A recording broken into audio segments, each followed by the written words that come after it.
Assalamualaikum warahmatullahi wabarakatuh, saudara dan saudari yang dirahmati Allah. Semoga kedamaian, rahmat, dan berkah Allah selalu menyertai kita semua. Alhamdulillah, puji syukur kita panjatkan kepada Allah SWT yang telah memberikan kita nikmat iman dan kesempatan untuk berjumpa kembali di hari yang penuh berkah ini. Hari ini, saya ingin berbagi tentang kekuatan doa kuno yang telah diwariskan oleh para leluhur kita. Doa-doa yang telah mengalirkan keberkahan tanpa batas bagi umat muslim di Nusantara sejak berabad-abad lalu. Doa-doa ini bukan hanya rangkaian kata, tetapi jembatan suci yang menghubungkan hati kita dengan Sang Pencipta. Pernahkah Anda merasa bahwa doa-doa Anda seperti tidak terjawab? Bahwa usaha keras Anda tidak kunjung membuahkan hasil? Bahwa rezeki seolah tidak mengalir dengan lancar meski Anda sudah bekerja dengan sungguh-sungguh? Saat ini, banyak dari kita yang hidup dalam kecemasan. Kita khawatir tentang masa depan, tentang rezeki, tentang kesehatan, dan tentang keluarga kita.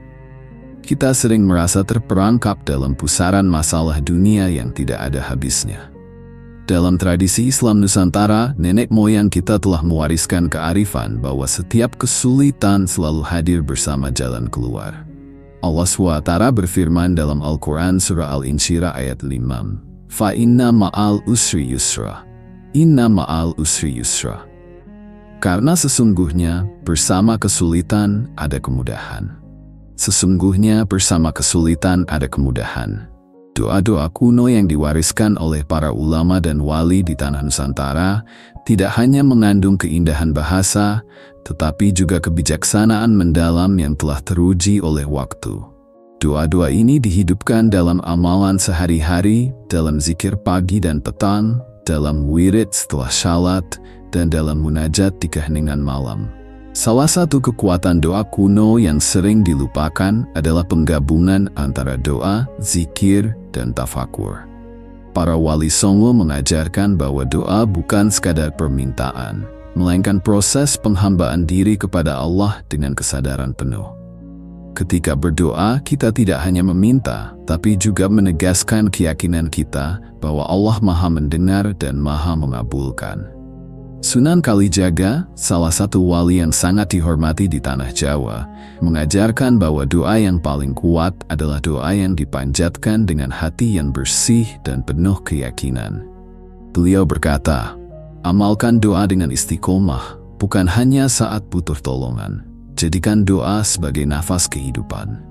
Dalam tradisi pesantren, para kiai mengajarkan wirid dan doa matsurat yang dibaca secara rutin setiap pagi dan petang. Doa-doa ini menjadi benteng spiritual yang melindungi kita dari gangguan lahir dan batin.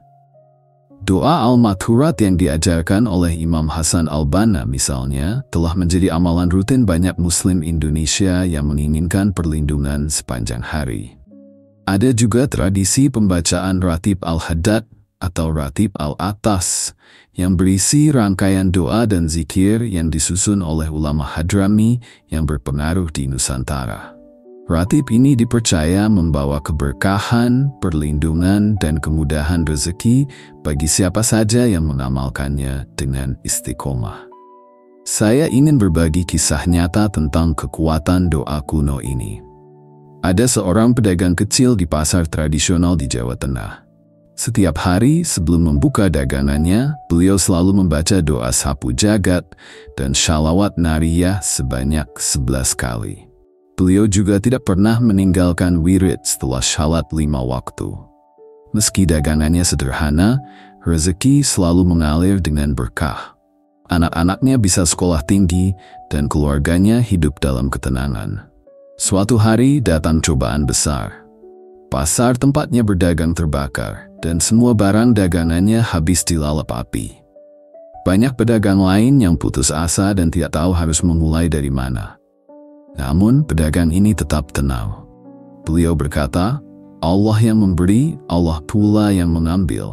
Saya yakin ini adalah jalan Allah untuk memberikan yang lebih baik."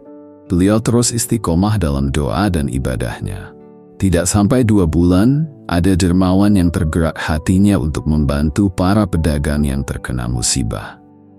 Pedagang ini mendapat bantuan modal yang lebih besar dari nilai dagangannya yang hilang. Kini, beliau bisa berdagang di tempat yang lebih baik dengan penghasilan yang lebih berkah. Inilah kekuatan doa yang dipanjatkan dengan keikhlasan dan keyakinan. Allah SWT berfirman dalam hadits qudsi, "Aku sesuai dengan prasangka hambaku kepadaku." Sekarang, mari kita meluangkan waktu sejenak untuk berdoa bersama. Silakan angkat tangan Anda, buka telapak tangan menghadap ke atas, dan ikuti doa ini dengan penuh keyakinan. Bismillahirrahmanirrahim. Ya Allah, ya Rahman, ya Rahim. Engkaulah Tuhan yang Maha Pengasih dan Penyayang. Hanya kepadamu kami memohon dan hanya kepadamu kami berserah diri. Ya Allah, ampunilah dosa-dosa kami, dosa kedua orang tua kami, dosa guru-guru kami, dan dosa seluruh umat Islam yang masih hidup maupun yang telah wafat. Ya Allah, kami mohon kepadamu kehidupan yang berkah, rezeki yang halal dan berlimpah, ilmu yang bermanfaat, amal yang diterima, dan keluarga yang sakinah, mawaddah, warahmah. Ya Allah, jauhkan kami dari segala penyakit, musibah, dan bencana. Berilah kami kekuatan untuk menghadapi segala ujian hidup dengan kesabaran dan keikhlasan. Ya Allah, jadikanlah Al-Quran sebagai penerang hati kami, penyejuk jiwa kami, dan pembimbing hidup kami. Mudahkanlah kami untuk memahami dan mengamalkan ajaran-ajaran-Mu. Ya Allah, berilah kami kemudahan dalam segala urusan kami. Bukakanlah pintu-pintu rahmat-Mu, pintu-pintu rezeki-Mu, dan pintu-pintu surga-Mu untuk kami. Ya Allah, kami mohon kepadamu ketenangan hati, ketentraman jiwa, dan kebahagiaan yang hakiki di dunia dan di akhirat. Amin ya Rabbal Alamin. Saudara dan saudari yang dimuliakan Allah, perjalanan spiritual kita di dunia ini penuh dengan ujian dan tantangan. Namun, dengan kekuatan doa dan keyakinan kepada Allah SWT, tidak ada gunung yang terlalu tinggi untuk didaki. Tidak ada lautan yang terlalu luas untuk diseberangi.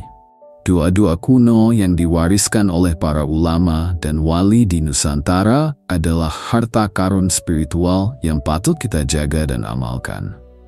Doa-doa ini telah membawa keberkahan bagi generasi-generasi sebelum kita, dan insya Allah akan terus membawa keberkahan bagi generasi-generasi setelah kita. Mari kita hidupkan kembali tradisi doa dalam kehidupan sehari-hari kita. Mulailah dari yang sederhana. Membaca bismillah sebelum memulai segala aktivitas, mengucapkan alhamdulillah sebagai ungkapan syukur atas segala nikmat, dan membaca istighfar ketika melakukan kesalahan.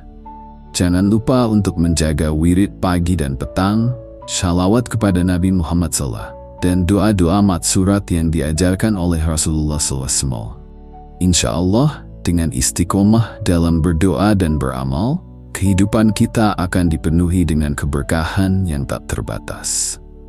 Akhir kata, saya mengajak saudara dan saudari untuk terus menggali dan mengamalkan khazanah doa-doa kuno warisan leluhur kita. Bagikan pengalaman spiritual Anda dengan keluarga dan teman-teman.